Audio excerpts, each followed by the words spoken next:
O abismo do mar.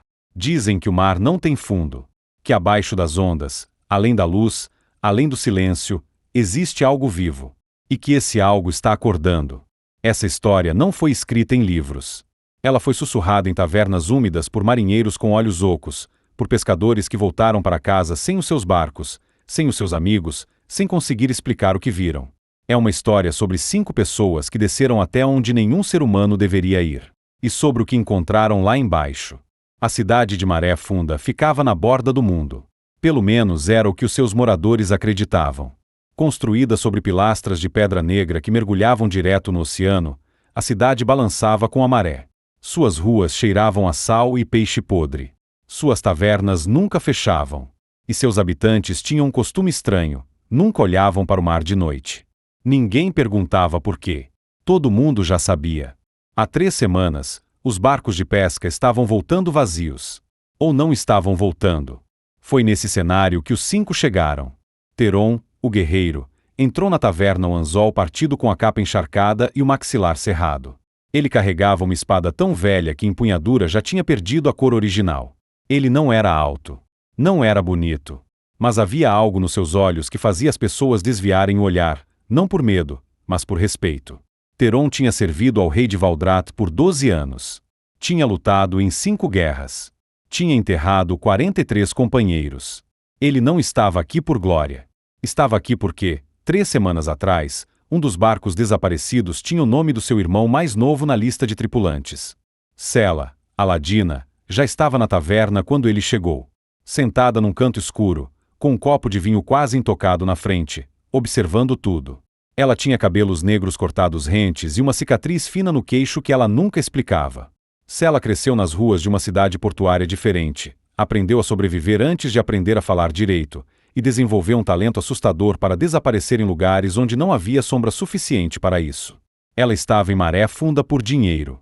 Simples assim. Uma guilda tinha posto uma recompensa generosa para quem trouxesse respostas sobre o que estava acontecendo com os barcos. Sela não se importava com respostas. Só com o ouro. Orin, o mago, chegou o último. Ou pelo menos, chegou por último pela porta. Porque quando entrou, todo mundo na taverna percebeu que ele provavelmente tinha usado algum tipo de magia para não se molhar com a chuva lá fora, o que era irritante e impressionante ao mesmo tempo. Orin era jovem demais para saber tudo o que sabia. Tinha estudado na Torre de Aeton por 8 anos e saído antes de se formar, o que era um eufemismo elegante para foi expulso por fazer experimentos que assustaram os professores. Ele carregava um grimório com capa de couro azul escuro que parecia pulsar levemente quando você olhava por tempo demais. Orin não estava aqui por missão, nem por dinheiro. Estava aqui porque tinha lido sobre o abismo nas notas de rodapé de um livro proibido e não conseguia parar de pensar nisso. Maren, a Claire, servia a deusa Solvara, senhora das águas e das tormentas. Ela tinha 28 anos, uma postura ereta que lembrava uma estátua e o hábito de rezar em voz baixa mesmo no meio de conversas, o que a maioria das pessoas achava perturbador. Maren não era fria. Era séria. Havia uma diferença. Ela tinha recebido uma visão, 3 semanas antes, de Solvara em pessoa, uma imagem de escuridão abaixo do mar, de algo antigo se movendo, de rezas sendo engolidas antes de chegarem ao céu. A deusa não tinha dado ordens. Tinha dado medo. E Maren entendeu que precisava ir. Draven, o Ranger, conhecia Teron de uma vida anterior. Os dois tinham patrulhado juntas as fronteiras do reino no norte por 2 anos, antes de Draven desaparecer para as florestas e Teron voltar para o exército. Draven falava pouco, andava rápido, e tinha 2 lobos que o seguiam para todo lugar, Cinza e Sombra. Os moradores de Maré Funda ficavam desconfortáveis com os lobos.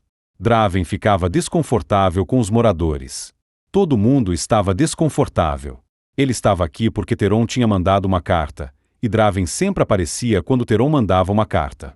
Os 5 se encontraram, não por acaso, ao redor da mesma mesa quando o dono da taverna, um homem enorme e nervoso chamado Breck, veio até eles com uma proposta. Eu sei quem vocês são, ele disse, em voz baixa. Ou pelo menos, sei o que vocês fazem. E sei que esta cidade está morrendo. Os pescadores pararam de pescar. Os comerciantes pararam de comprar. Se os barcos não voltarem em mais uma semana, isso aqui vira uma cidade fantasma. Qual é o trabalho? Sela perguntou, sem tirar os olhos do vinho. Breck colocou um mapa na mesa. Um mapa de algo abaixo da cidade. Existe uma estrutura, ele disse. Embaixo das pilastras. Uma estrutura muito antiga, que estava lá antes de qualquer um de nós. Antes da própria cidade. Meu avô chamava de o templo submerso. Dizia que era de uma civilização que viveu aqui antes dos humanos. Nunca entrei lá. Nunca quis. Mas agora quer que a gente entre, Theron disse.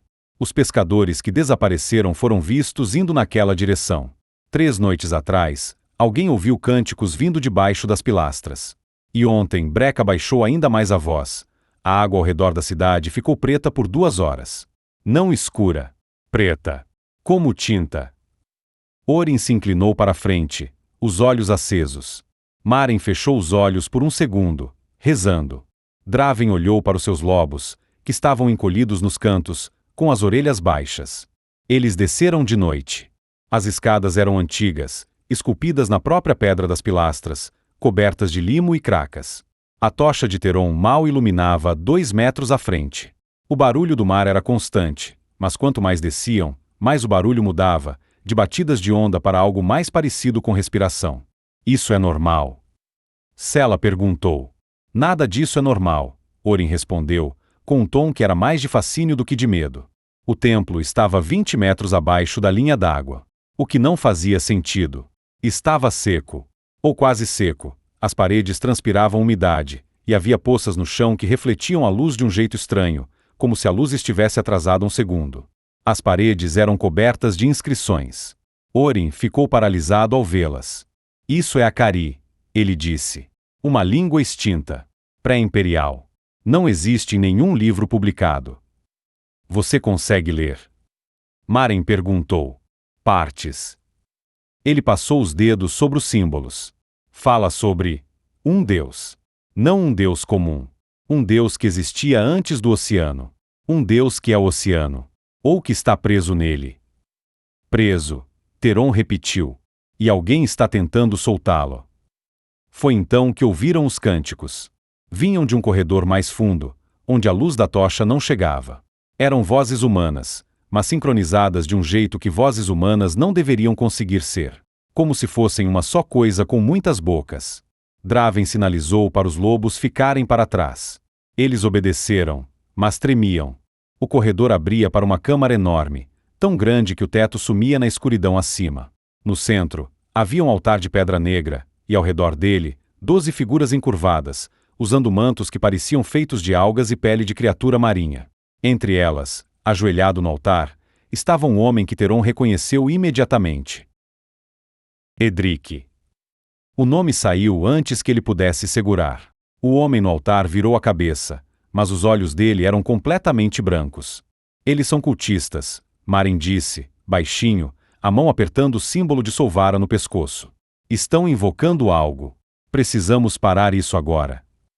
O meu irmão está lá dentro. Theron. A voz dela era firme. Se eles terminarem o ritual, não vai restar irmão para salvar. O guerreiro ficou parado por 2 segundos que pareceram uma eternidade. Depois desembainhou a espada. A batalha foi caótica e brutal. Os cultistas não eram guerreiros treinados, mas havia algo neles que os tornava perigosos. Eles não sentiam dor. Sela derrubou 2 com os punhais antes que eles percebessem que ela estava lá. Draven usou o arco à distância, mirando nos que tentavam fugir para o corredor. Maren chamou a luz de Solvara e a câmara explodiu em claridade prateada que fez os cultistas recuarem uivando. Orin lançou 2 feitiços ao mesmo tempo. Uma parede de vento que jogou 3 figuras contra a parede e um lacre mágico que bloqueou o corredor de saída. Theron foi direto para o altar. E quando chegou ao seu irmão, percebeu o problema. Edric não estava apenas controlado. Estava conectado ao altar por fios de energia negra que saíam das suas palmas e desciam para dentro da pedra. E a pedra estava vibrando. Estava cantando. Orin. Theron chamou. O que é isso? O mago se aproximou, lendo as inscrições ao redor do altar enquanto ainda havia cultistas sendo derrubados atrás dele. É um condutor, ele disse. Eles estão usando ele como um canal para trazer o Deus de baixo para cima. O ritual está quase completo. Quase não é completo, Sela disse, chegando por trás com sangue nos punhais que não era dela. Como paramos? Destruindo o altar, Maren disse, já avançando. E invocando Solvara diretamente. Uma divindade pode fechar o que outra abriu. Isso pode matar meu irmão? Teron perguntou. Um silêncio. Pode. Maren admitiu. Teron olhou para Edric. Para os olhos brancos. Para os fios negros nas palmas. Para o irmão que tinha saído para pescar 3 semanas atrás e nunca voltou. Faça, ele disse. O que aconteceu a seguir vai ser descrito da única forma honesta que essa história pode usar. Foi como uma tempestade dentro de uma pedra. Maren rezou com uma intensidade que fazia a câmara tremer. A luz prateada voltou, mais forte, mais quente. O altar rachou. Os fios negros se desfizeram. Edric caiu para o lado e Teron o segurou antes que tocasse o chão. E então, do fundo do altar partido, veio um som. Não um cântico. Não um rugido. Algo muito pior, um sussurro. Em Akari. Uma única frase. Orin ficou branco quando leu. O que diz? Draven perguntou. Diz, eu esperarei. Eles saíram do templo com Edric inconsciente nos braços de Teron. Os cultistas que sobreviveram fugiram para o oceano, não para barcos. Para o oceano. Ninguém os viu voltar. Edric acordou 2 dias depois, sem memória do que tinha acontecido. Só sabia que tinha ouvido uma voz no meio do oceano, que dizia que era seguro, que era bonito lá embaixo, que ele não precisava ter medo.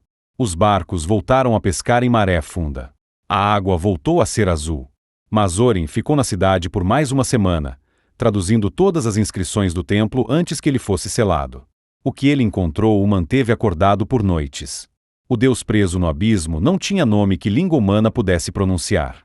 Tinha existido antes do oceano. Ia existir depois. Os cultistas eram apenas o mais recente de uma longa série de tentativas, ao longo de milênios, de acordá-lo. Todas tinham falhado. Mas o altar tinha rachado, não destruído. E a última inscrição no templo, a mais recente, escrita com material que Ori identificou como tinta misturada com sangue humano e água do fundo do mar, tinha sido escrita não pelos cultistas antigos. Tinha sido escrita havia 2 meses. E dizia, a próxima tentativa será a última necessária. Os 5 partiram de maré funda na manhã seguinte, em silêncio. O mar estava calmo. Bonito. Quase. Teron olhou para as ondas por um longo momento antes de virar as costas. Maren rezou. Draven chamou seus lobos, que voltaram a andar sem tremer. Sela guardou o ouro da recompensa no bolso e não disse nada. E Orin abriu seu grimório azul escuro, virou para uma página em branco, e começou a escrever. Porque alguém precisava registrar isso. Porque o mundo precisava saber que lá embaixo, no fundo do mar, algo muito mais antigo do que qualquer civilização ainda estava esperando. E a espera, aparentemente, estava quase acabando.